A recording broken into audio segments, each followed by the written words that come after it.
It's wild how the concept of the rapture is literally everywhere in pop culture right now. I mean, from blockbuster apocalyptic movies and best-selling novels, all the way to viral social media trends predicting the exact end of the world, it just universally captures our collective imagination. But where does this specific idea actually come from? Is it as old as the Bible itself, or actually, is it a relatively recent historical development? Well, let's dive into this explainer and unpack the fascinating history, the complex theology, and the intense controversy surrounding the rapture.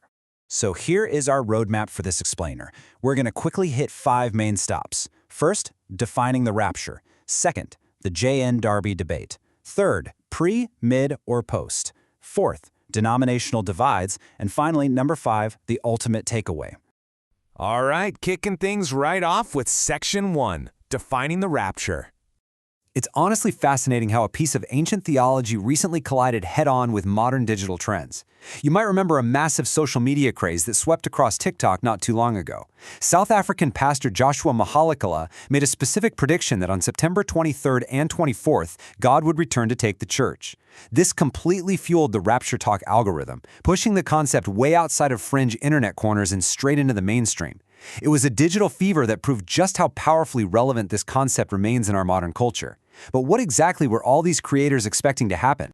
Well, here's a crazy fact for you. The actual word rapture doesn't appear anywhere in English translations of the Bible. Seriously, 0 times. Instead, the term derives from the Latin translation of the Bible, specifically the word rapio, which translates to a carrying off, a transport, or a snatching away. So we're talking about the theological concept of believers being quite literally transported from the earth. And this brilliantly illustrates the bedrock for the entire doctrine. The concept ultimately stems from 1 Thessalonians 4:17, written by the Apostle Paul. It reads, "Then we who are alive and remain shall be caught up together with them in the clouds to meet the Lord in the air." Whether you're a biblical scholar or a TikTok creator, this single verse serves as the foundational text describing that sudden, miraculous catching up. Which brings us to Section 2, the J.N. Darby debates. See, while those Bible verses themselves are ancient, the specific timeline of when this event actually occurs is fiercely debated by historians and theologians alike. Enter John Nelson Darby. Darby was an Anglo-Irish minister who graduated with highest honors from Trinity College in Dublin. Sometime around the 1830s, Darby systematized a theology that popularized what we now call the secret rapture doctrine. After studying under professors at Trinity who took a highly literal approach to unfulfilled prophecy, Darby actually stepped away from the Church of England and formulated a completely new framework for understanding biblical history. So the crucial point here is that Darby's theory, which is known as dispensationalism, relies entirely on a strict theological distinction.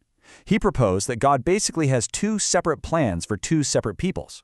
On one side, you have physical Israel, which has an earthly destiny and promises of national restoration, and on the other side, you have spiritual Israel, or the Christian church, which has a heavenly destiny. Under Darby's logic, God has to remove the church from the earth via the rapture so he can resume his specific earthly work with physical Israel. Let's move to the historical timeline and see how this builds. Did Darby simply invent this doctrine out of thin air in 1830? Well, critics argue absolutely yes, claiming the doctrine didn't exist before him. But scholars have actually found some fascinating historical antecedents long before Darby. You have a sermon by Pseudo-Ephraim between AD 374 and 627 talking about saints being gathered prior to a tribulation. You have Brother Dulcino in the 1300s, and Morgan Edwards writing about a premillennial retreat to paradise in 1788. It's just a vibrant, ongoing historical debate about who really originated the idea. Moving right along to Section 3, pre, mid, or post.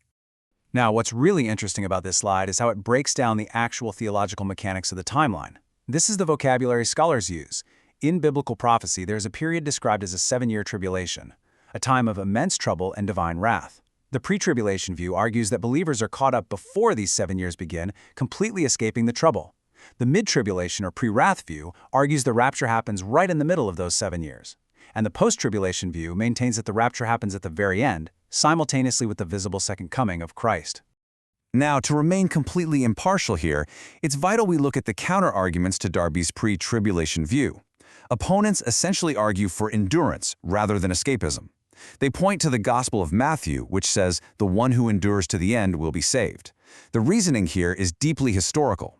I mean, for thousands of years, Christians have endured intense persecution, famines, and wars. Therefore, many theologians believe it's unbiblical to assume modern believers get a special escape hatch. They argue the faithful will remain on earth during the final tribulation, just as they always have through history's darkest moments. And that naturally transitions us to Section 4, Denominational Divides. As you might imagine, these differing interpretations of history and timeline mechanics heavily fragment modern Christian denominations today. On the left side of our matrix, we see that evangelical and Pentecostal groups, like the Assemblies of God, Calvary Chapel, and the New Apostolic Church, often embrace or allow the pre-tribulation view. It's really integrated into their identity. But look on the right. Major traditions like the Continental Reformed Churches, the Lutheran Church Missouri Synod, Seventh-day Adventists, and Latter-day Saints strictly reject the pre-tribulation timeline. To them, the idea of a secret escapist rapture before the end of the world is completely unbiblical. Let me just read this quote from the Lutheran Church Missouri Synod because it is a prime example of this opposing view. They state, Christ will return only once, visibly, to catch up rapture all believers living and dead into heaven. So they entirely reject Darby's idea of a secret two-phase return of Christ. Instead, they hold to a historic, amillennial view. One single return, one final judgment, and absolutely no separate 7-year escape period for the church. Finally, we arrive at Section 5. The ultimate takeaway. So, what does this all mean? How do we synthesize Greek and Latin translations, 19th century Irish ministers, massive denominational divides, and teenagers predicting the end of the world on TikTok? Well, organizations like Focused on the Family and Got Questions highlight a really critical consensus. Despite the intense 2,000-year-old debates over the mechanical timelines, whether it's pre, mid, or post-tribulation, the rapture is not considered an essential doctrine for salvation. You don't have to believe in a specific timeline to be considered a Christian. At its core, Paul originally wrote those words to the Thessalonians to be a doctrine of ultimate hope and comfort in the face of death, not a tool for bitter theological division. Which brings us to our final thought.